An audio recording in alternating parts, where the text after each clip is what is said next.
Welcome to the June 29th, 2021 episode of Reactive Consciousness, the in-depth podcast about what happened this week in our lives. I am a little tripping over my words, but not too much. Vysethebold, and this is... Lotus Prince. And Dracologist. Good evening.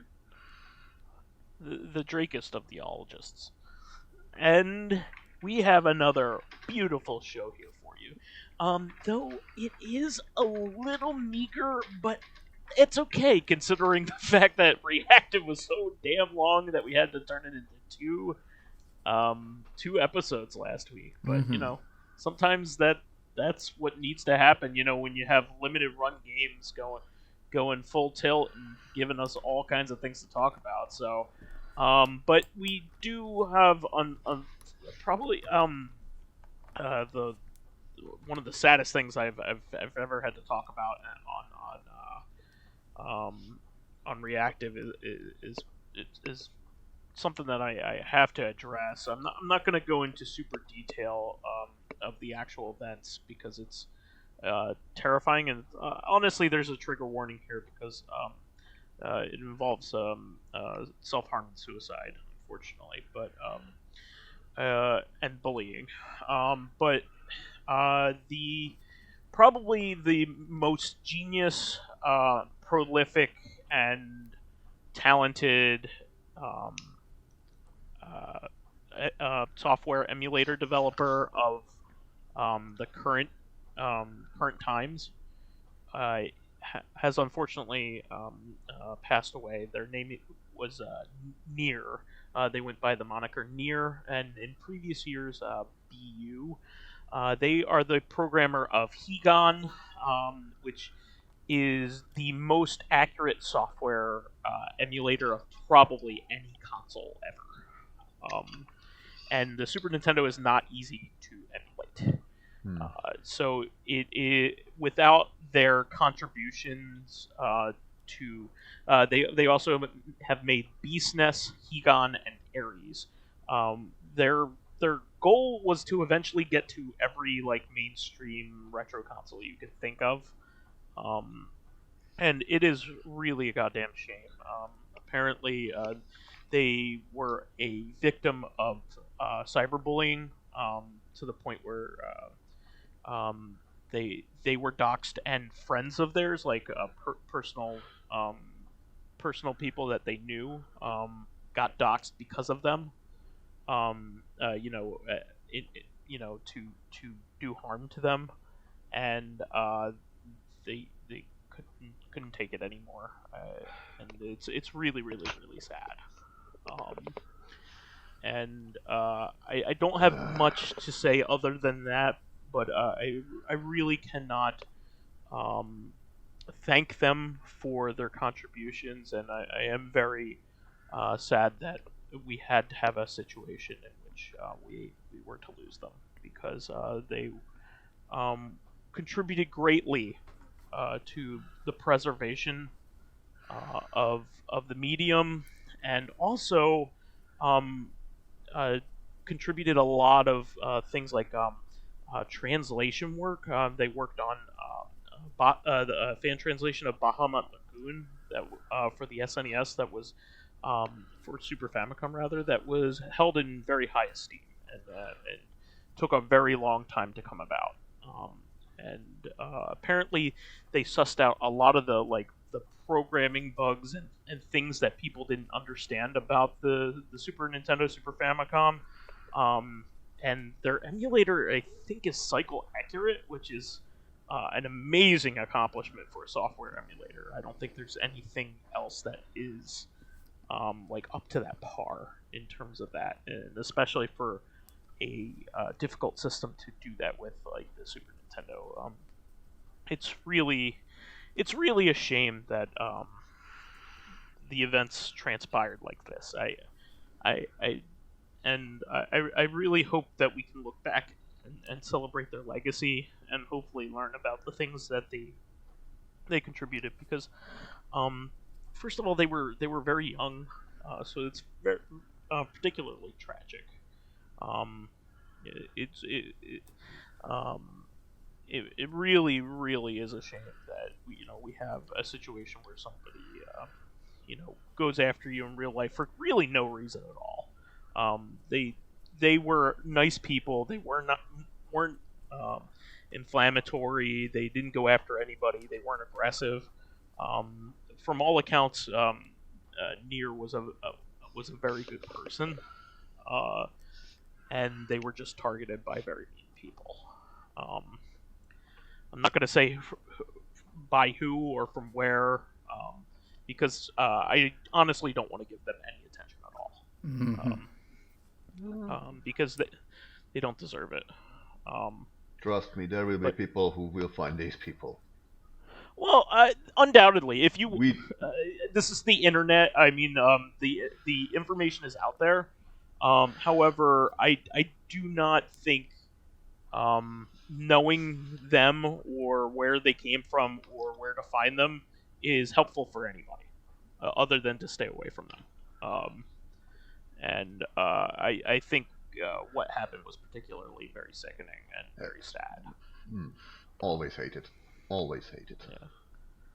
So, but please do, find some time. Maybe if you have, if you PC game at all, and you would like to revisit maybe some Super Nintendo, Super Famicom, ROMs, please go back and take a look at their emulator and use it. They were even working on like HD widescreen native versions of games, to run like HD like versions of like Pilot Wings and stuff. He was like doing really, really cool work. It wasn't just emulation. They were moving into territory where they were doing things that Super Nintendo wasn't even capable of. In terms of like upscaling it with the rotation effects and things like that. It was really, really neat. And once again, I don't think anybody else had the kind of chops that they did. They just were a unique person, and it's really a damn shame that we lost them. Very, very sad. Very sad. Probably. Just trying to think of the one of the Bahamut Lagoon. Translation is a good place to start. Maybe to celebrate their legacy as well. I don't think I have much else to say. If anybody else wants to say something, you can. Not really. The only information I know is pretty much what you said. Okay. Well, we'll move on here to much happier news and kind of unusual news.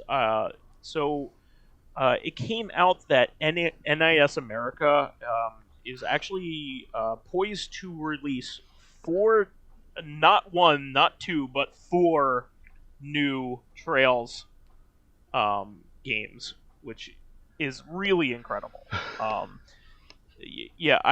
This series is so massive that I don't even know where to start. Yeah, I was gonna say I think at this point I'm just not gonna. Yeah, it's really a shame because they're supposed to be really good. No, I know, but like just like it's like the MCU. Oh, here's 4 more. Like, god damn it! Like, and each of these is like 150 hours. Yeah, no, they're all long.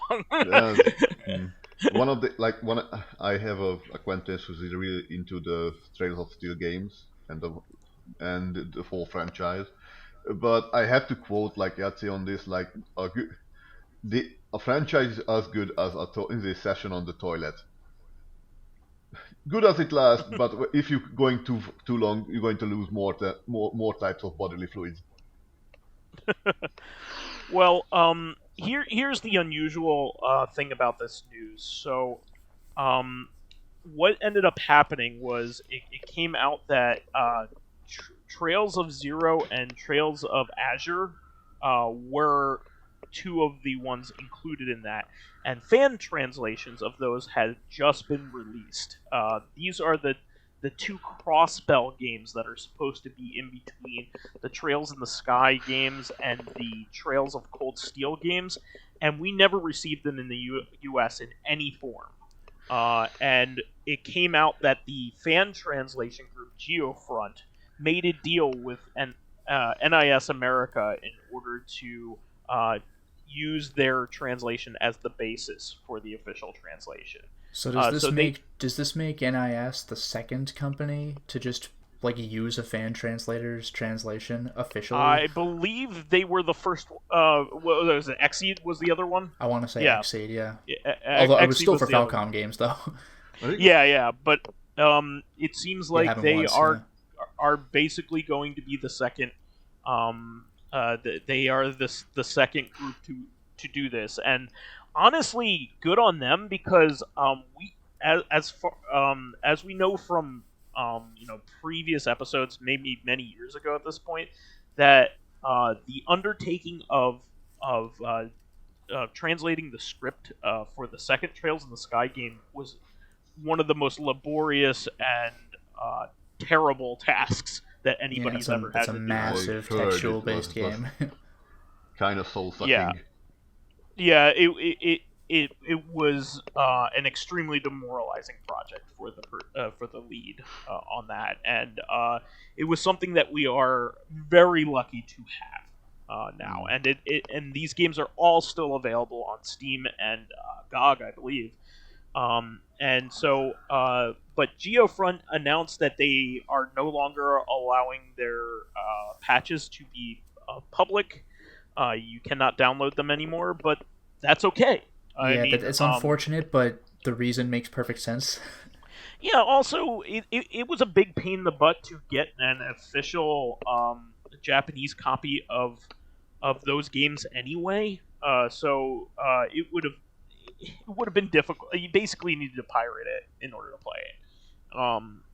So yeah, this is like a really, really awesome thing, and the games are going to be very reasonable. I think they're probably going to release at like $30 a pop. And not only that, but we're getting two other games. The other being the next one being what is known as Nayuta no Kiseki, which is another one of the PSP titles in the Trail series. It's going to be called Legend of Nayuta Boundless Trails in America. This was the action title in the series, and we also did not get it. So this is like a big deal. We nobody people were didn't even know that this was being worked on. So this has similar gameplay to maybe like an Ys game or one of the spy games. So it's really, really neat. I think that Falcom's action games are very underrated. I love the Ys games. So and the Zwei series is really highly regarded by the people who have played it. So I might actually play this one because I'm sure it's a lot shorter than the RPGs, of course. So I'm excited about that. And then the fourth game was something like that we didn't even expect. The Legend of Heroes Trails into Reverie, which is the newest game in the Trail series. It's supposed to be like the one after the Cold Steel games. So yeah, I mean, I think that means all of the modern Legend of Heroes games will have an official English release, which is really a fantastic thing. It's if you want to play them, they're all available, and they all used to be stuck on the PSP. The vast majority of them until the Cold Steel games were like basically they locked them away on the PSP. So we're very lucky to be able to play them, and these are all coming to PC and console. So they are going to be extremely accessible. So it's not. And you'll probably even be able to get them on GOG because they have a history of releasing games on GOG, which means you can get them without DRM, which is awesome. So they have a history of that. So I'm excited. I think it's really, really cool. I doubt if I will ever play those games because I am still playing Yakuza Like a Dragon, and I started that game around Christmas time, I think, at this point. And I just had the battle in the Chinese warehouse, so I just got out of that dungeon. So you're on chapter what, like 3 or something? Five. Five. Yeah. It's probably nowhere. Like, right? yeah, as far as actual plot is concerned, like I know there's legitimate reason to take forever doing all sorts of side stuff, but as far as straight up story, that's very early. Well, I'm also like farting around trying to do side stuff and as many like like mini game things as possible and all that kind of stuff. I'm playing like a lot of golf and batting cages and all that. I think I actually never touched golf in the entire game. Oh, golf is actually one of the most fun. I actually think golf is even more fun than baseball. Believe it or not, for me. And that's unusual. I really like baseball mini games, generally speaking, but I think golf is really fun. Can play mini games, but I used to play like very, very early, like DOS era golfing games. Yeah. So. Well, this is fun because it's like target hitting. It's not. Yeah, there's like hit a bingo. Like it's kind of cool. I just never had a reason to touch it in Like a Dragon. Yeah, I just like it. I think it's fun. I'm not doing it to show. I am trying to get like the unique items that are there, but like it's mostly because I actually like the games. So I kind of want to master them. But I'm also trying to save up in order to get a good cart so I can go on in the higher races. Oh, that is absolutely a money sink. Like you're gonna have money troubles for a good portion of the game until like you really open up with that business mini game, at which point you start making money hand over fist. But you're gonna be like constantly wondering why you can't quite afford the next piece of equipment or whatever for like several chapters. Yeah, I just got the unlocked the mini game, so the business mini game. So yeah, you can explode with that game. Like it's a time sink, but like that it gets nuts. Oh, my rooster is earning us top dollar right now. So yeah, that's a wink to I think Yakuza 0, where the rooster was like some kind of manager of yours. Like what?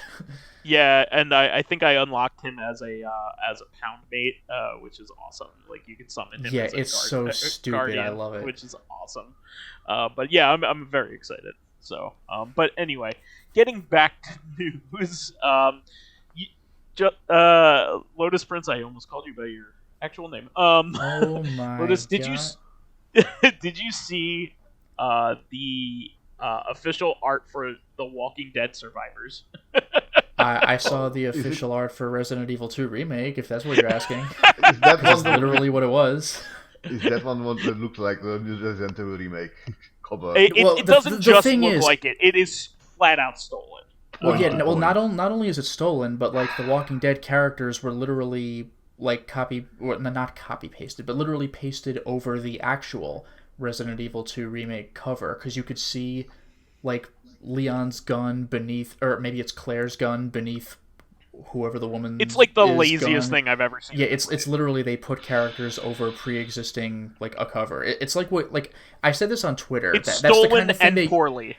Yeah, like I said this on Twitter. This is what YouTubers do for their title cards, but like as a joke. Like I'm gonna put my face over the character, except it's not supposed to be like trying to convince anybody that you legitimately did that. It's just obviously a Photoshop job. This is just a poor thought we'd fool you Photoshop job. To be honest, like this is the type of lazy job you could see, like Steam Greenlight scammers did. Like, yeah, like this is exceptionally like I can't believe you tried pulling this one over on us. Like, yeah, and this isn't by like a fly by night like license. This is a popular license. Yeah, The Walking Dead. I think it's a mobile title, but still. Yeah. This should be managed a lot tighter than that. Capcom go and sue somebody.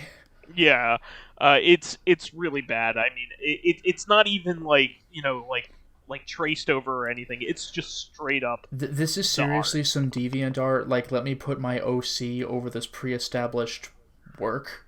Like, have you seen artwork like that? Like in anime? Yeah. Like, I'm gonna put my character over this scene you probably this recognize. looks cool, so I'm gonna steal this. But never on an official. But again, though, product. DeviantArts. But like again, the Deviant artists are not trying to make you think that it's 100% original work. No, they're just trying to make it look cool. Yeah, like what if I did this? Like, yeah, you're not trying to pull one over on anybody. Like, I could tell that's a Dragon Ball Z background. Like, yeah, we know, but I don't know what the fuck they were thinking for this Walking Dead thing.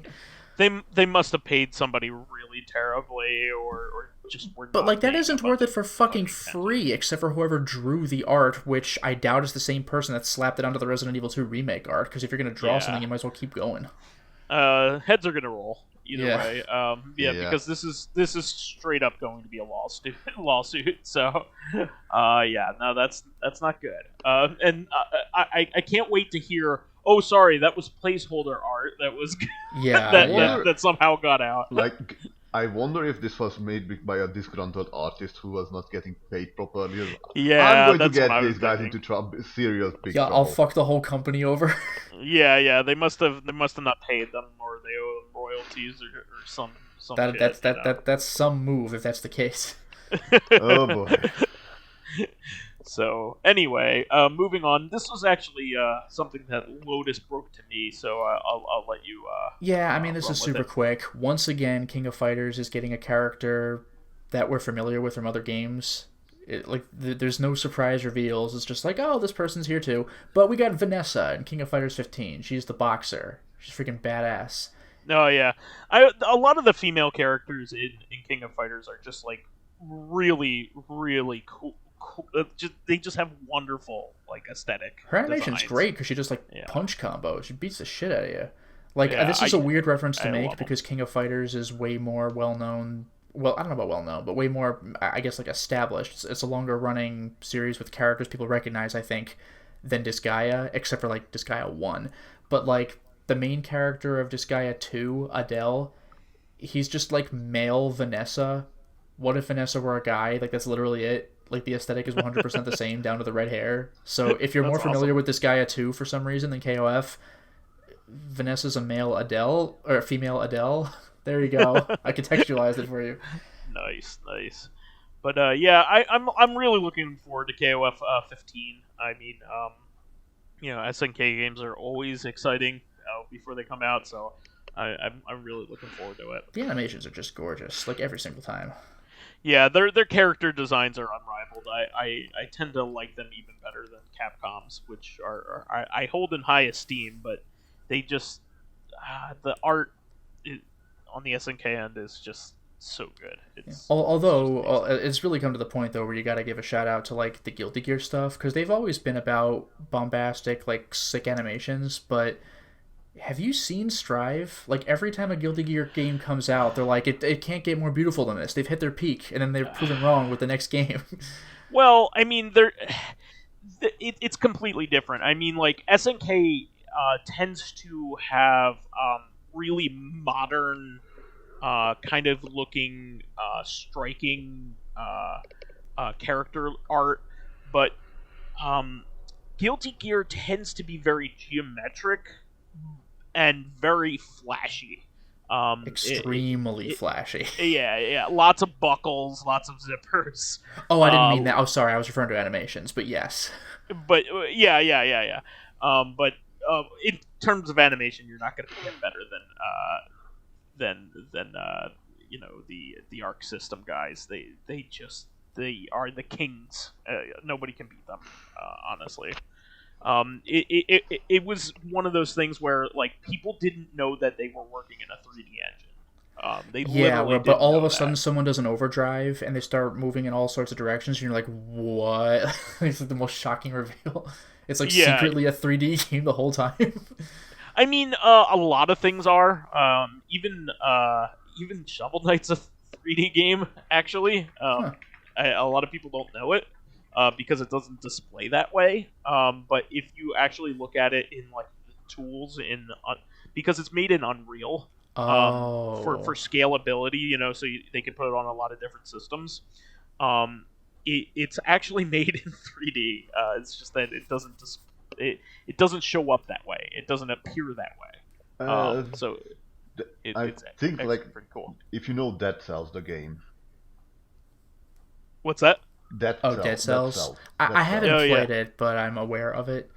I just wanted to say that game is also 3D, but they kind of put a filter in front of it, so it feels like it's a pixel art game. Yeah, nice. Yeah, I do like that game quite a bit, and I like the aesthetics in it. So yeah. Moving on, the newest Mario Golf game is out, Mario Golf Super Rush, and it's getting really, really good reviews. I'm gonna have to pick this up. The Mario sports games, even if I'm not into the sport, like those games are always cool. The tennis and golf games are, I think, just kind of they dropped off a little bit with the Wii U ones. The Wii U ones and 3DS ones were kind of half-assed. But these ones are not. Aces is probably the best Mario Tennis game ever made, and I wouldn't be surprised if this Mario Golf Super Rush ends up being the best of this one's type. I mean, Nintendo has really knocked it out of the park with their generational titles, like the ones that they come out like once a generation with. I mean, like the current Smash Brothers is probably the best Smash Brothers. Unless you're one of those Melee people.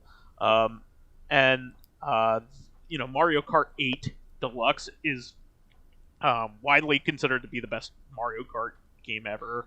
They just are really knocking it out of the park with the Switch games. I think they're really every time they come out with something good. So I'm really excited to play this. I'm not usually a golf guy, but it's kind of hard to ignore. They make these games so much fun that you don't have to like golf to like them. They're so snappy and easy to play, and there's also a ton of stuff to do in them. It's not like you're not you're just playing golf. There's story modes and stuff in it. So that's one thing I really liked about Mario Tennis on GBA. Yeah, there's a narrative. Yeah, it's a straight up RPG. Yeah. The Game Boy Color and Game Boy Advance ones are straight up RPG games. So really, really cool stuff. And Mario Tennis Aces has a wonderful story mode. It was really, really a lot of fun, and it's a hell of a fun time multiplayer as well. So had to throw that out there. I also wanted to quickly let people know that the Legend of Mana HD re-release is finally out, and a lot of people are really enjoying that, and Square Enix is kind of all of a sudden making good Mana games. For a while there, they were they just couldn't get their shit together with the Mana series. They kept making very mediocre or very odd titles, and now they made the collection and the remake of Seiken Densetsu 3 Trials of Mana is apparently one of the best games, if not the best game in the series. It's even better than the original version of that game. So it's really cool that Legend of Mana is finally out. I think it's been its first re-release since the PS3. Because they put that on the PS1 titles. So that's really, really awesome. But they also went ahead and announced 2 more Mana games. One is a mobile game, Echoes of Mana. I'm sure none of us really care about that one. But apparently they have a brand new console Mana release, which I think...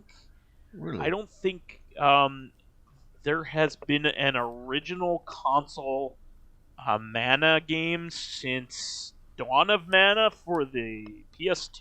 Does that sound right? I think wouldn't know. I think all the rest of them have been either remakes or whatever. So yeah, I was gonna say the PS4 Switch stuff, but those were remake of Secret of Mana, and the Trials of Mana was old games that we didn't get until just then. Yeah, exactly. What has been cool about their recent attitude towards things is that they're allowing you to choose what version that you want to play. Like, usually Square Enix historically is like, hey, play the most You recent play the one we shitty released. version of Dragon Quest, Yeah, and exactly. Final Fantasy VI, and Chrono Trigger. Exactly. And recently they've been like, okay, well, we have the collection of the Super Famicom and Game Boy games, but here are also remakes of the same games if you want to play those. Okay, like, and they're all available. You can play whatever version you want, which one you prefer, which is amazing. I mean, you couldn't hope for better. So I really like that they're doing that. And we did mention Disgaea a little while ago, but Disgaea 6 Defiance of Destiny is finally out today, as of this as of the release of this podcast. So I am so far behind on the Disgaea series. Yeah, I've only really seen 1 through 3 back in like college. There's a lot of them, especially if you tried to keep up with like the added content versions of them. Yeah, all. I was gonna say there's D2, which is not Disgaea 2. It's like a follow up to Disgaea 1. D2 is an odd one because it is locked away on the PS3 and not even digitally. Like, you need to buy a physical copy of D2. It's the odd one that has never been released on any other platform. That never hit PC or anything? No. Huh. I've looked into it. Yeah, it's like the odd one. It's like the actual sequel to it's Laharl's sequel. Yeah, exactly. So yeah, so it's a follow up to Disgaea 1, but it is not Disgaea 2 because Disgaea 2 is somebody else's story. So there's 2 I guess sequels to Disgaea. Yeah. Well, it's like Final Fantasy X-2 or whatever. Exactly. Yeah, Shouldn't that be 11? No, 11's a different story. Yeah, it's that kind of thing.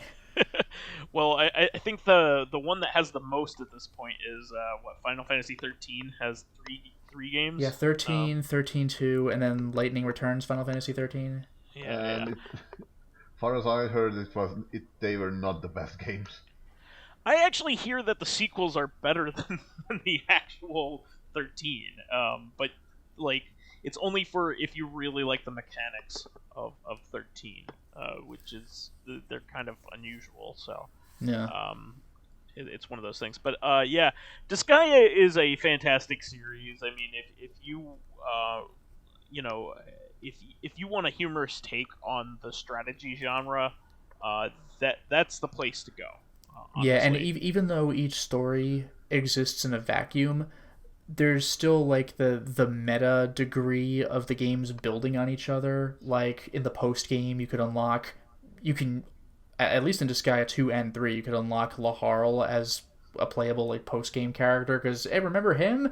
Like you could do that with a bunch of Nipponichi characters. So I would not be surprised if you could get characters from other Disgaea games, other Nipponichi games, in Disgaea 6. Because why not, right? Like you've been able to get Prie, the main character of La Pucelle. You can get Rosaline from freaking Rhapsody, and she's a badass out of nowhere. like it's bizarre. I just love that the legacy of what this series has done.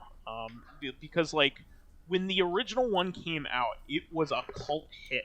Like yeah, and everybody was singing its praises like at the video game store. I was working at GameStop at the time, and people were like, "No, pick this game up." But it was really the fans that sold this game to other fans, and it sold so well that it became a greatest hits title, and it was just like a scrappy little, almost like an indie game. This is after Rhapsody came out, which exactly 0 people had heard of. Yeah. After La Pucelle, which 10 people had heard of, and then when you unlock Prie, you're like, oh. La Pucelle actually came out after. In the West, maybe? In the West, yeah. That's what it is, because like it definitely came out first in Japan at the least, because like even in Disgaea 1, Prie is an unlockable character. Yeah, what ended up happening was La Pucelle was the first PS2 game that Nipponichi made, but it didn't come over to the United States until Disgaea became a hit. So Okay. Mastiff like very quickly was like, oh shit, we need to get another title from them because this is selling really well. Yeah, and so, that's when the PS2 era, it really exploded. There's Disgaea 1 and 2, there was La Pucelle, there was Phantom Brave, there was Makai Kingdom, which is a fucking banger. There's Soul Nomad and the World Eaters. Yeah. Soul Nomad, I think, was only extremely recently rescued or said that it's going to be rescued. Because that's been a PS2. Makai Kingdom's really the one that needs to be rescued. That game's brilliant.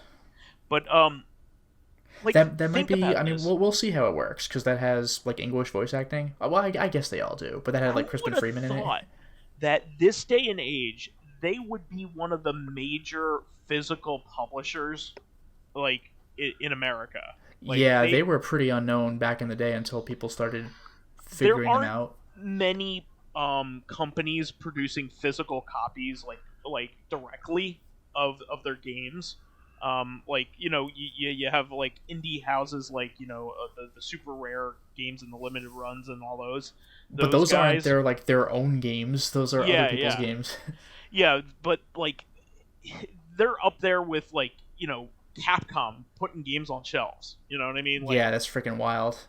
Like Nippon Ichi Software, you know, putting games on shelves. Like, I love that Chunsoft is doing it these days. Spike Chunsoft. Yes. Like that's a relatively new occurrence. But and not only that, but it's gotten to the point where it's safe for them to put out visual novels on shelves and people will buy them. Oh, visual novels sell really well. Like fucking Zenki Zero. People are willing to buy Zenki Zero. Like if you had told me that 10 years ago, you'd been laughed out of the room. Not only that, but it like sells out. Like, it's not sitting on shelves. Like you can't find one after a while. Although to be fair though, I don't. It's not like there were like 15 copies per store. There was like one. But even so, but they are selling through their order, which is like really a great thing. They are not wasting their money. They are setting out what they're trying to do, which is an amazing thing for a small company. And they're bigger than a lot of other companies. I mean, they have a lot of people working in their American offices these days. They work pretty. I don't think many people know this, but they like. I think they're basically right next door to Exceed. So they even use like some of their like dev hardware. They kind of like trade back and forth because they're kind of friends. Nice. So yeah. But moving on from that, we talked about this a little while ago, but on the 30th we are seeing the physical release of Doki Doki Literature Club Plus. I put Club in the notes. But yeah, I'm pretty excited about this because the game's fucked up, obviously. But like we already mentioned this, but now that DLC's coming out, people have already seen the main game.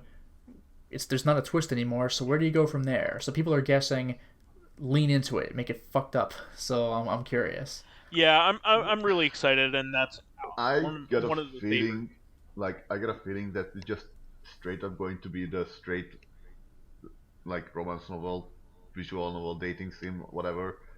Oh, just no horror elements. It's just like they play it completely. That'd be pretty funny, actually.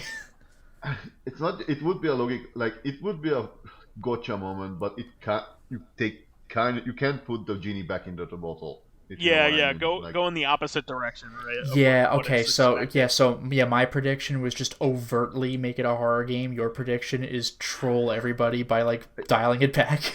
That'd be amazing. Like, no, she's just trying to be cute. Say trolling because just like everyone would be expecting that it will be this is where the spooky happens, and it's just not going to be spooky anymore.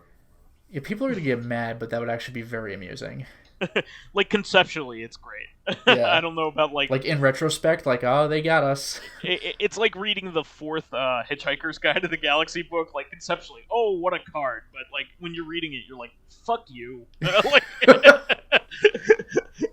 Like, Mostly Harmless was made by the creator of Hitchhiker's Guide to the Galaxy because people were like, oh, why don't you make a fourth one? And he's just like, I don't want to make a fourth one. I wrote everything I wanted to write in the original trilogy.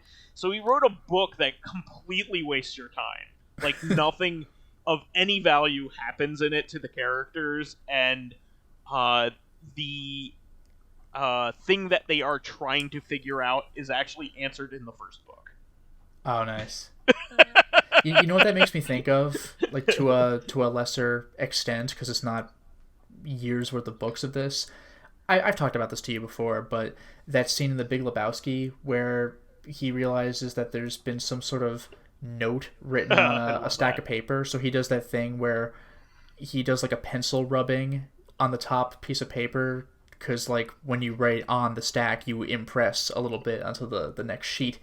And so it's like, what's it gonna be? And it's just like a drawing of a dick, and it's just like, and that goes nowhere, by the way. So like, you've just wasted my time. Well, that is like funnier and funnier every time I look at it, though. Yes. It's probably one of the best jokes in movie history. You're like, honestly. thanks for that. Like, Yeah. well, bye. Like, absolutely no fucking point other than to waste your time. Which is it's such a troll move in a movie made in the 90s. That's that's like an Andy Kaufman prank, except that The Big Lebowski is kind of like off the wall the whole way through, like obviously, Yeah. but like it's just something. It just seems like an Andy Kaufman prank where he just like, the joke is on you. It's really good though. And it one of my favorite jokes in a movie ever. But Doki Doki Literature Club Plus. I definitely suggest to buy this because it will be something that people will like to have around. For sure, it is probably one of the coolest visual novels I've ever played. Please look at our Let's Play of it on Lotus's channel because we had a lot of fun doing that together. Yeah, that went places.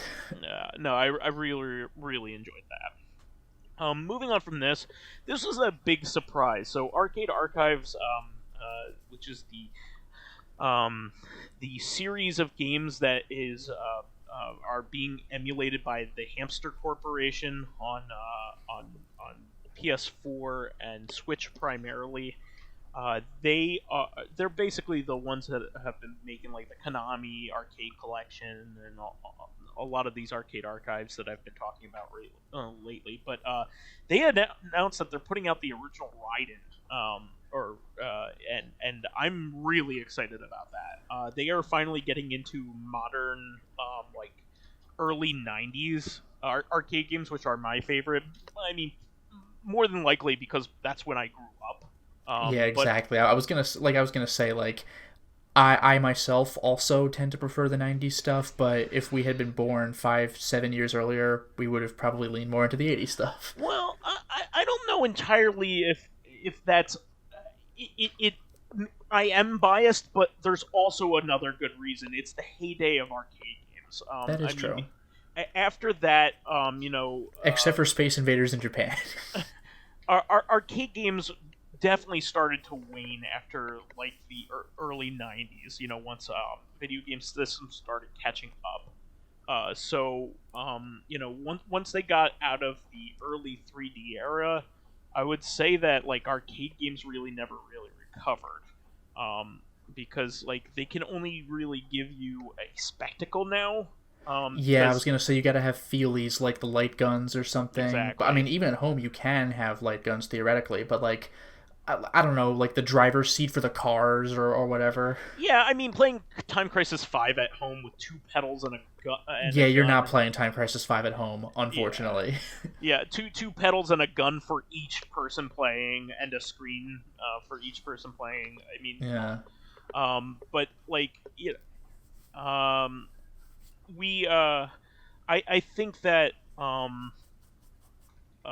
probably my favorite era is the early 90s. I just really, really love it. And we talked about Arcade Archives putting out Sunset Riders a little while ago, and that was like one of the biggest surprises because Sunset Riders is a really modern like Konami title. Like it's pretty was it 91 or 92, and they had most of the Arcade Archives games had kind of tapped out at like early 80s kind of stuff. They a lot of their focus for a really long time was like early 80s games and obscure games at that. And not that I didn't love them, but yeah, like those games are so much more developed, and Sunset Riders had never gotten an arcade perfect port before. So like I'm really excited for Raiden because it's one of the best shmups ever made. It's really really good, and I can't wait until they get to Raiden 2, and because that's even better. Now Raiden is particularly special because it had DRM that was only like cracked like 5 years ago. Like they couldn't even emulate it in MAME like 5 years ago. So like this is like a big deal. You know what I mean? Like it's a big deal to have like a game that like barely got emulated recently.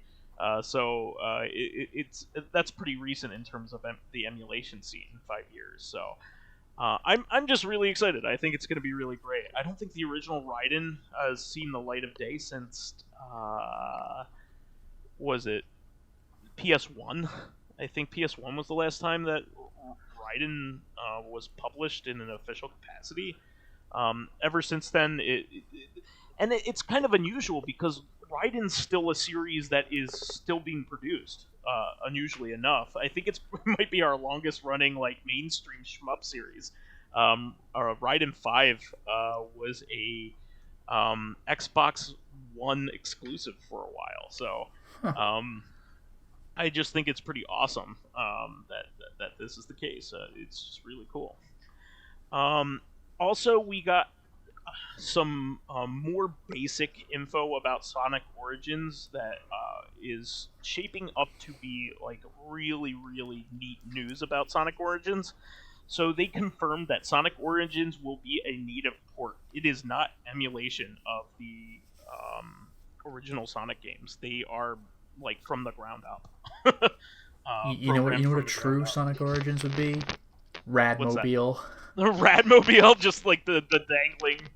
Yeah, where he's just a toy and that's it. Toy, yeah. That is for those who don't know, that is the original video game appearance of Sonic the Hedgehog is in Radmobile. Yeah, he was one. Like, you know how in cars, like stereotypically, people might hang like the pine tree air freshener or like fuzzy dice or some little trinket to dangle off of your rearview mirror. It was a little Sonic the Hedgehog doll, and nobody knew it was because Sonic didn't exist. Well, a lot of people are guessing and are probably right that this is based off of Christian Whitehead, the Taxman engine that he made for the iOS versions, iOS Android versions of Sonic 1 and 2, and also Sonic CD. So Sonic CD was the only one of those to actually get ported. He also used it for Sonic Mania as well. It was meant to be scalable and also to be like natively function on all these platforms, as well as like present these games accurately, like in terms of physics, but also display them in native widescreen, which they could never do originally. So it's just really awesome that it seems like Sega finally listened to people and were like, "Yo, give us those like Christian Whitehead like ones where you added like all these features and you let them like rot on the iOS and Android services." Something just for came some to me like, reason. Can you imagine playing Sonic and Space Invaders on super wide monitors? Yeah, wouldn't that be freaking rad? Awesome. Yeah. Like just super wide is a Space Invaders. Space Invaders super wide would actually be terrifying because it would take you all the longer to get to the other side. Yeah, I have the modern Space Invaders ports that they just put out, and none of them actually use the entire. Yeah, like surface. you like that. That's a rare case where you super want 4x3. Well, you know what's actually kind of funny is there is a multiplayer 4-player Space Invaders that they have on there that is widescreen though. Fair enough. Well, yeah, at that point you have more people to cover the ground, so it's not so bad. Yeah, that one's a lot of fun actually. I would like to play that with some people sometime. But yeah, I'm super excited about Sonic Origins. I mean, this is the first time we're going to see Sonic 3 and Knuckles in a long time. I'm really excited to see what they're going to do with this one because the producer of this title literally said that the the Sega Ages ones are nice, but we're going to really do something special with this one, and that just sounds awesome because it's going to come with the entire weekday cartoon series. Slow-mo. I'm waiting. Sonic's classic line, "Did I do that?" And to everybody who doesn't know this, my dog's name is Chili Dog, partially out of a Sonic reference, partially a Battle Monsters reference too. Yeah, obviously, mostly more importantly, it's a Battle Monsters. Mostly a Battle Monsters. Obviously, because my cat's name is Pepper, so Chili and Pepper. But yeah, even the people who know Battle Monsters might not remember that. Even people who watch me stream that probably have no idea what you're talking about, because why would they? What's really funny? Pepper. What was that? What's that? Your cat is called Pepper, like Pepper Cat. Yeah, my dog is called Chili. Yeah. I'm just thinking about the Metabots. But yeah, also, I didn't tell my wife that this is why I came up with that, until way after she had been calling her Chili for a very long time. Yeah, you should 6 months. But you should play her in Battle Monsters. And my wife got really mad at me. She's just like, you there was a third level of the joke of having Chili Dog as her name, and I was like, yes. And it was one that nobody but me and Lotus it was a reference to a Sega Saturn game that no one's heard of, that even you did not realize was localized in the States until you found it at Too Many Games. Like, what the fuck? We got this? It is my favorite fighting game of all time. I'm not even lying, I love it. Yeah, and not because it's good, it's funny. It's funny, but it's also fun to play. It's not awkward. It actually has a flow to it. And half of the cast, when they beat the game, have a win the game victory quote. Yeah. Most of them rhyme for some reason. It's fucking weird. My favorite is Heart Harn, or no, that off. one. Yeah, that one. Oh the my god. The sound just cuts. It's the funniest shit. It's so half-assed made. It's so good. Great. It's so good. Anyway, play Battle Monsters, kids. But yeah, we also had to have some fun celebrations here. Happy 30th anniversary to Sonic.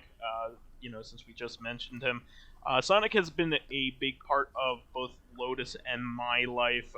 We grew and the up story in the games just gets fucking weirder and weirder. Of course, the sexual attraction was always there. Yeah, the part where Princess What's-Her-Name kisses Sonic on the lips, that was iconic. Not even Princess Sally, the human one. Yeah, not Sally. Princess What's-Her-Name? What is her name? Elise or something? Oh, I don't know. I didn't play 06. But yeah, I was a huge Sonic fan growing up. Experiencing Green Hill Zone for the first time when all you'd been seeing was NES games. It was just with all that parallax scrolling and all those colors. And in my case, amazing. It was Emerald Hill because I had Sonic 2 first. But yeah, it was just amazing, and I was a huge fan up until the Dreamcast era. It was the same with me. I just it's not like I swore off of Sonic. It's just that GameCube era, it was the Dreamcast games. I played Sonic Adventure 1 and 2, and that was it. My brother picked up, I think, Secret Rings, and I saw a little bit of that, and I was like, no thanks. And that was kind of it. At that point, I only really played the well-reviewed 2D games for the most part, because I didn't play Heroes, which was the first post Dreamcast game. That was ported to everything at the time. Yeah. I really kind of fell off because the 3D titles got more and more inconsistent. Yeah, Unleashed had major potential, especially the daytime Sonic. A lot of people really like that game, so I'd be willing to give it a shot. So, Generations looked quite cool. Yeah, no, there are good games. I just kind of fell off with it as it being a part of my repertoire. There's the BioWare DS game, Sonic Chronicles, Dark Brotherhood. Yeah, with like but the worst soundtrack. The music's fine, but like the quality is terrible. a lot of people don't realize this, but like Sonic the Hedgehog, since he's the the mascot of Sega, his first game was not released on the Genesis Yeah, it was for like an a couple arcade of title. years. No, a couple of years. The first Sonic the Hedgehog game, other than Radmobile, was Sonic the Hedgehog 1. But are you referring to Sega Sonic the Hedgehog, the one with the... Yeah, that's what I thought you were referring to. But yeah, the reason Sonic 1, wasn't the first game Sega ever made, like that they were going to have Alex Kidd be their mascot. And even then, their first game wasn't an Alex Kidd title. It was Altered Beast, because they were like, look at how we captured this arcade game. Look at this arcade quality on our home console. So that was like a bold move.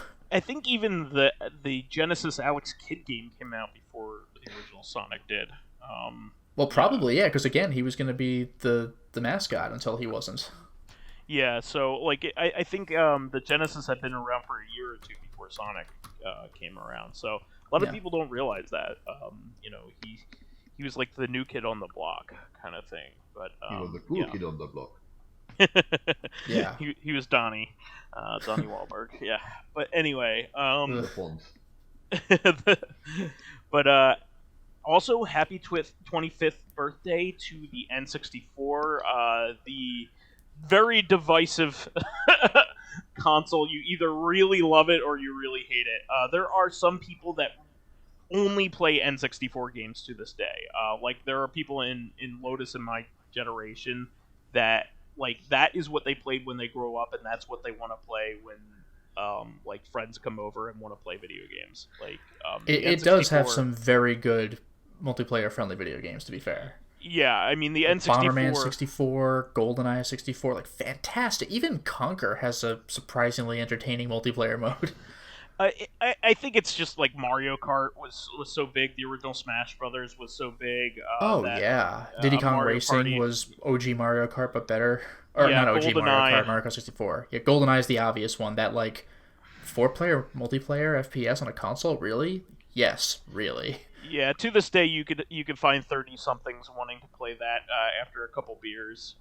As long as they're not Mr. Ryu, because he didn't grow up with this, he thinks that game fucking sucks. I mean, and the N64 probably has aged the most poorly of any system that I can think of. Like it was good in its day. 3D, yeah. It was good, and there are some systems that were never good. Like the Jaguar, like there were systems that were never good, but the N64 was cutting edge for its time. But it just is like the gameplay and the frame rate.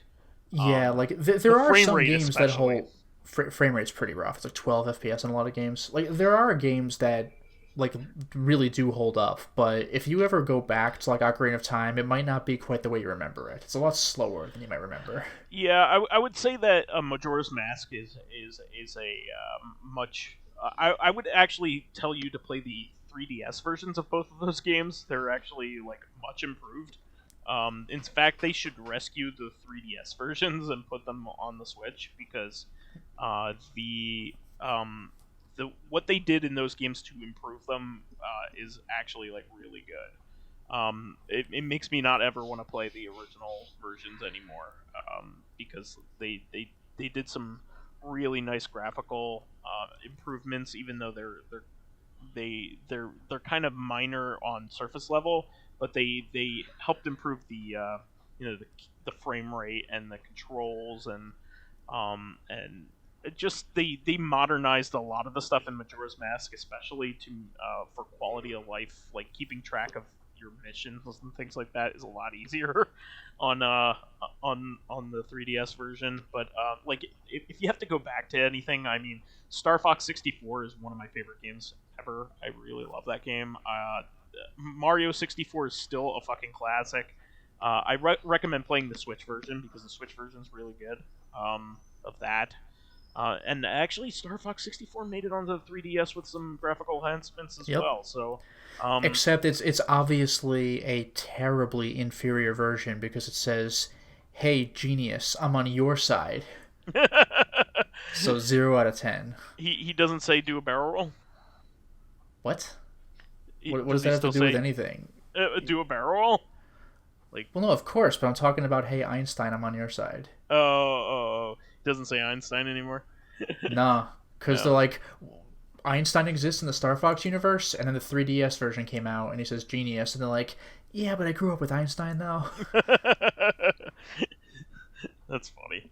But yeah, I mean, the N64 does have still some interesting third-party titles that I really recommend. Yeah, Rocket Mischief Makers Robot. is possibly my favorite game on the system. What is it? Mischief Makers. Mischief Makers, and Rocket Robot on Wheels is one of my favorite games that nobody talks about. It's Sucker Punch's first game. The Sucker Punch before they made, Ghost of Tsushima. Yes, Ghost of. They're like literally one of our biggest developers now. They made a game on the N64 as their first game, and it is criminally overlooked. It had never made it to any other system, and it might be the best of the Collectathon platformers other than Mario 64. I think it's even better than Banjo-Kazooie 1. Damn. That's high praise.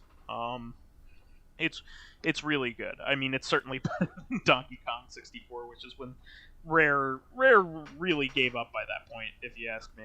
I like that game quite a bit, and I beat it multiple times, but they really went whole hog on the stuff you can collect. That and Banjo-Tooie and Donkey Kong 64. Banjo-Tooie is brutal because you're taking shit from one world to another world. They really lost it with those two games, if you ask me. I think their earlier games are a lot I also think that Jet Force Gemini is really good too. But Jet Force Gemini is very good, but it's very punishing. Yeah, you need to play the Xbox One version of that actually, because they really improved the performance and the controls. So although speaking of performance, though, I will say it's very cool to play a game that requires the RAM expansion pack, and like when you see like the bosses, for example, you're like, oh, that's the RAM expansion pack. Like I could just see it. Like Perfect Dark's graphical style, you can kind of see it as well. There are also some other interesting games on the N64, like Silicon Valley. What's that game called? Space Station Silicon Valley. Yeah, that one's a game made by the GTA guys, actually. Yeah. Hybrid Heaven. That's another interesting title. The Goemon games. There's two of them. The Goemon games are genuine classics. Those games are really really good. I mean, what you were saying about frame rate, though. I haven't played the second Goemon game, but the first one, that frame rate can dip if you're walking around in an open area and there's enemies around. It's pretty rough, but it's a great game. The second one's a little bit better in that regard because it has 2D gameplay. Yeah. So like the system handles it a little bit better. But yeah, there's some genuinely cool overlooked third-party titles on that system that people really should take the time to seek out, and nobody talks about them. But yeah, definitely check them out. Another thing I wanted to mention real quick is that a friend of the show, Kurt Collada from Hardcore Gaming 101, is putting out a new book. He is so prolific. Yeah. I am can't believe. Very excited about this one too. This one is probably his most lavish book to date. It has a collector's edition.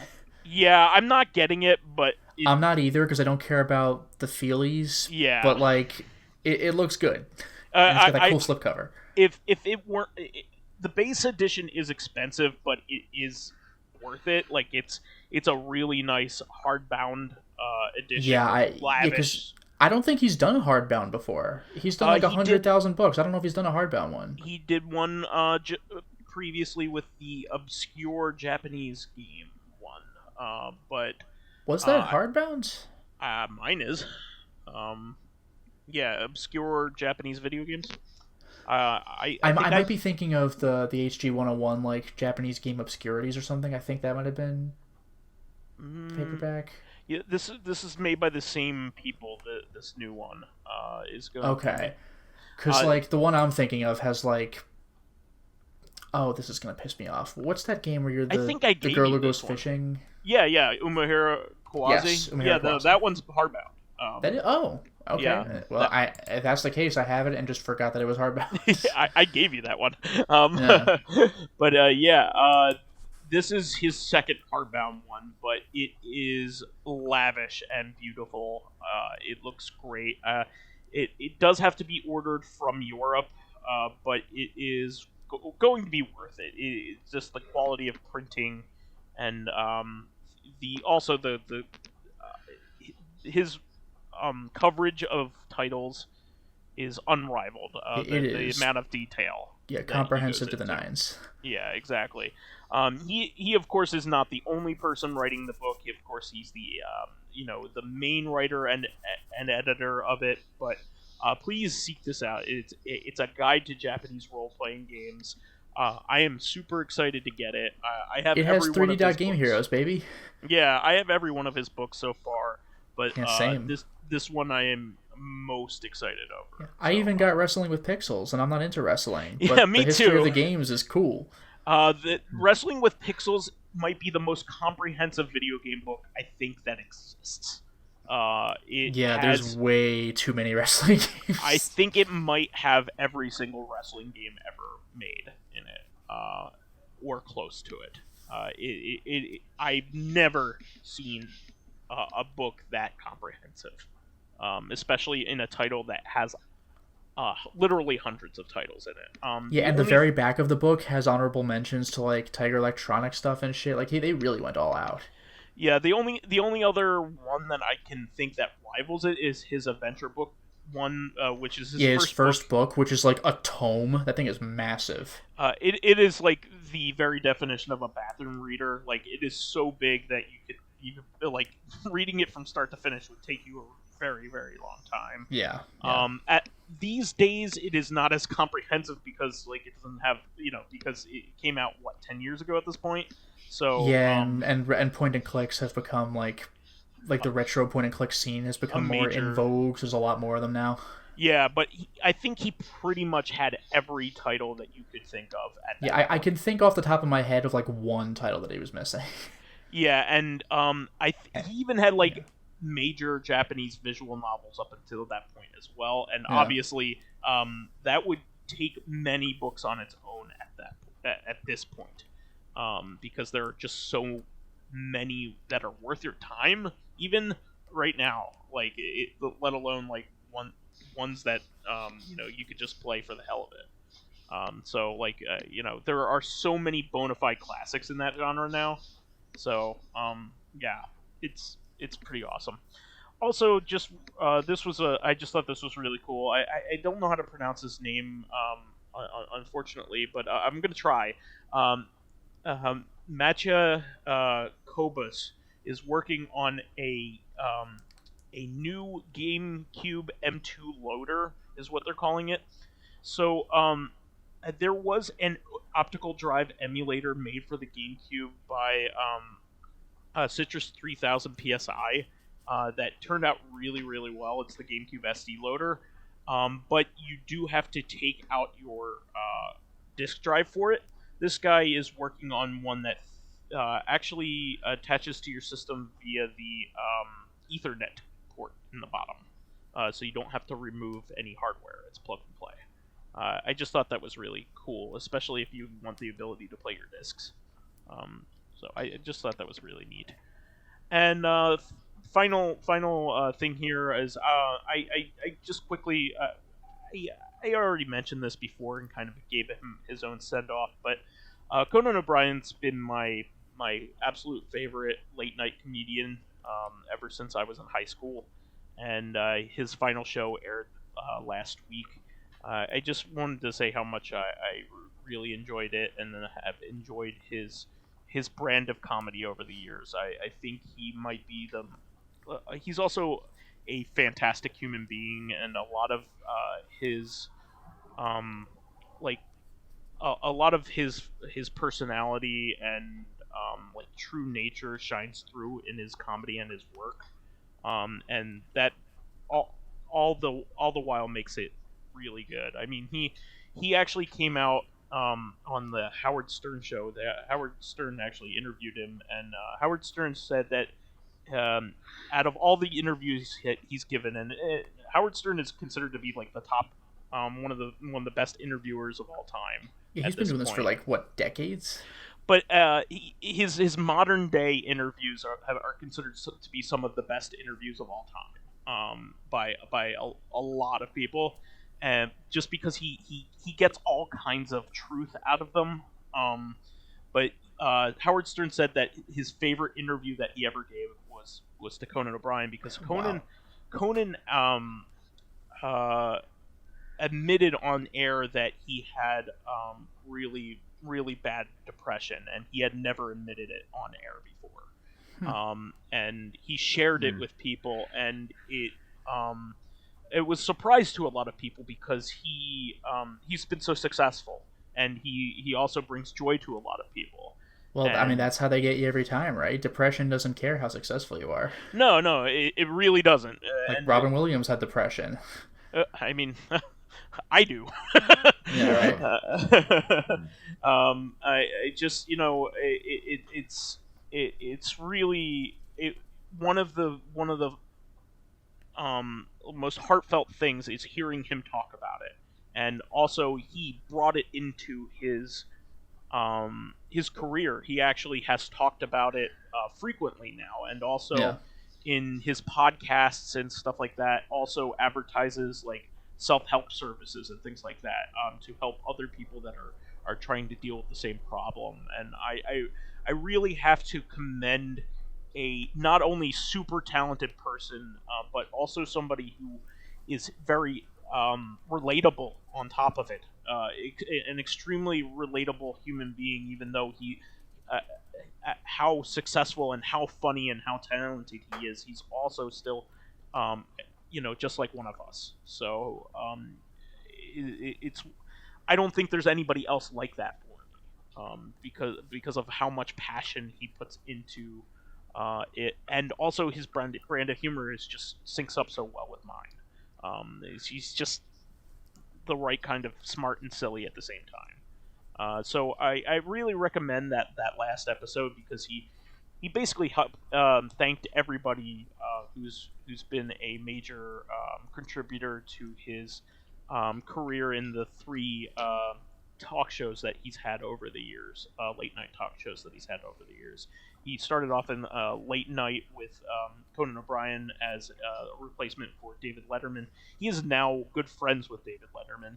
He's not good friends with Jay Leno, who he replaced. Yeah, I was going to mention the Tonight Show with Conan, which exists. Who he replaced on the Tonight Show for a very brief tenure, unfortunately. And but then he moved on to do really great things on his own show, Conan, on TBS after that. So he is not leaving. He's not retiring. He's not going to stop working. He is going on to another format in HBO Max, in the coming years. But he is leaving the format of the late night show. So he will be sorely missed. It's literally the only one that I enjoy watching at this point.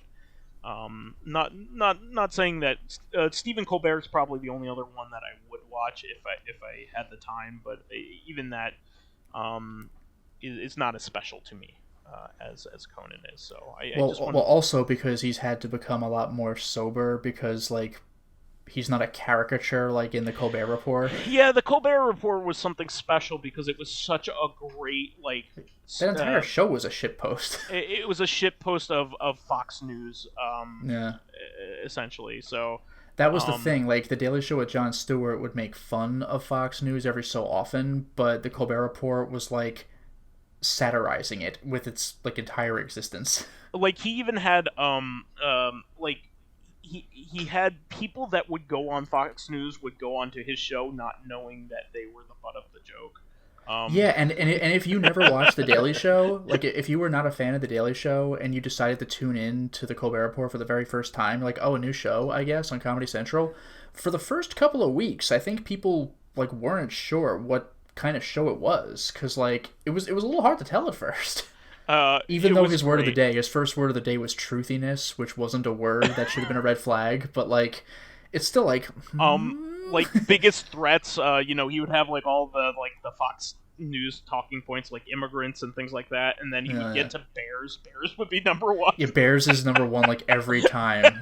It's like Donkey's joke, like in my number one game of 2018, Super Mario Brothers 2, game of the year every year. That's like the Bears joke in Colbert. The time he went over all of the Hobbit meals was one of my favorite jokes of He would, yeah. Colbert is a serious Lord of the Rings nerd. He listed all of the Hobbit meals that are in Fellowship of the Ring. I think they list all the Hobbit meals. He probably knew that shit off the top of his head too. But like he is a hardcore, like he's like a Trekkie but for Lord of the Rings. He added a bunch, and it culminated in post-midnight fondue nightmare, which is one of the funniest things I've ever heard in my life.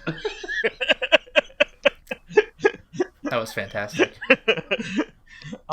Yeah, I mean, he's really great too, and he's also another a comedian who's admitted to depression. But I never synced up with Jimmy Kimmel, and especially not Jimmy Fallon. Jimmy Fallon's my least favorite.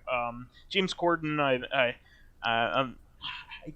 I couldn't get over the loss of Craig Ferguson, because Craig Ferguson was hilarious. Craig Ferguson was a riot, yeah. Yeah. So James Corden has his fans, but I really don't watch a lot of him. So probably my favorite right now would probably be John Oliver. Probably is the best of those types of shows. Yeah, and he also came from The Daily Show with Jon Stewart. Yeah, exactly. Did his own thing. Yeah. I keep watching his stuff, like Johnny the Bird stuff, like gets like how to say this, like he's the other source of political information I get, usually tongue-in-cheek information. Yeah, he does really good research. Despite being funny, he does probably more research on anything than any other show. Even on the Daily Show, when even more Jon than Stewart the Daily had Show, his like, but like when Jon Stewart had his like send off for John Oliver, where they were playing like clips of his like finest moments. A lot of them were just silly, like goofy shit he was doing, but like there was some stuff where he was like doing some really solid interviews. Yeah, John Oliver is probably going to be my favorite here on out. But he has a different type of show. It's not the same as a Conan show or whatever. It wasn't the same as having like a band and all that stuff and a monologue and all that. His is basically all monologue.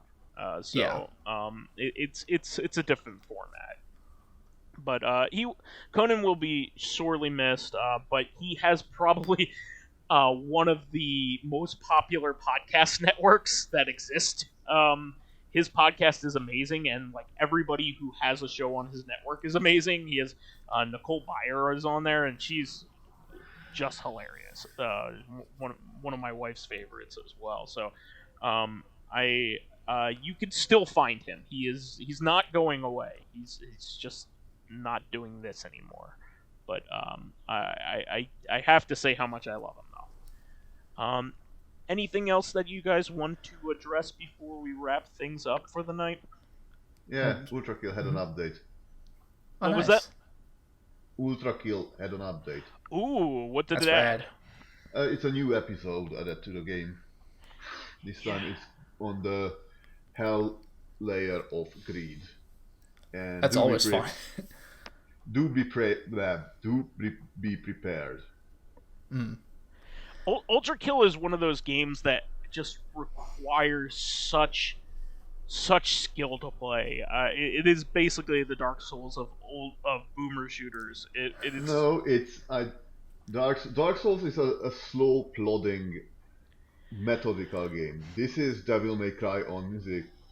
Yeah. I guess you could say that. It just what I mean is it demands the same kind of level of attentiveness though, like and mastery, for sure. I love it, but also I kind of like I I get nervous to play it because it's so goddamn hard. Yeah, it definitely requires you to know when to go. It kind of revolves in its own difficulty, which is not always a good thing, but there is fun to be had. Oh, for sure. It is Like probably one of the most unique and rewarding first-person shooters to come out in a very long time. It's really, really good. I'm a huge fan. All right. Like. Oh, go ahead. Oh, no, nothing. Just finish it out. Yep. Well, that's the show for this week. Please remember to subscribe to Corrective Consciousness YouTube and SoundCloud pages. While there, please give us thumbs ups, likes, and 5 stars on iTunes. It helps promote and spread awareness of the show, and any bit of encouragement helps keep the show going. You can also catch us on Thursday for our sister podcast, Corrective Consciousness, where we will finally get to another episode of live action pre-MCU movies. Man, we keep getting interrupted, Lotus. It happens. But yeah, we'll probably get to quite possibly the best pre MCU live action movie. I think it's very hard to beat two of the ones in particular. Steel with Shaquille O'Neal. First of all, DC. And yes, second DC. Second of all, no. Meteor Man. We should go over superhero movies that are non-DC and non-Marvel, though. That is true, yeah. Because like before Marvel got its crap together, there were a lot of attempts to like bring other things like The Crow to big screen. That's right. What was that? Just the tragedy connected to that movie. Is just, yeah. The Crow is very tragic in all of its regards. Like the creation of the comic and then the tragedy of the movie are both shrouded in tragedy. So it's really awful. But I do want to go over stuff like that in the future because I think it's important. A lot of people forget about that movie, and it's still a fun watch. You should go back to it. And finally, you can friend me as vysethebold on pretty much everything. Just give me a quick DM to let me know how you know me. And you can follow me on my YouTube channel, Lotus Prince. You can hit me up on Twitter at Lotus Prince. And finally, if you are interested in seeing my videos early, like the Deadly Premonition Let's Play that's currently happening, getting in on exclusive live streams, selecting upcoming games for me to Let's Play, like the aforementioned Deadly Premonition, or getting in conversations with me and other patrons on Discord, then perhaps consider swinging by my Patreon account, which can be found at patreon.com/LotusPrince. And you can find me on Discord, Skype, and Steam under the name Dracologist. Wonderful. Well, we will catch everybody on Thursday then. Until next time, everyone. Good evening.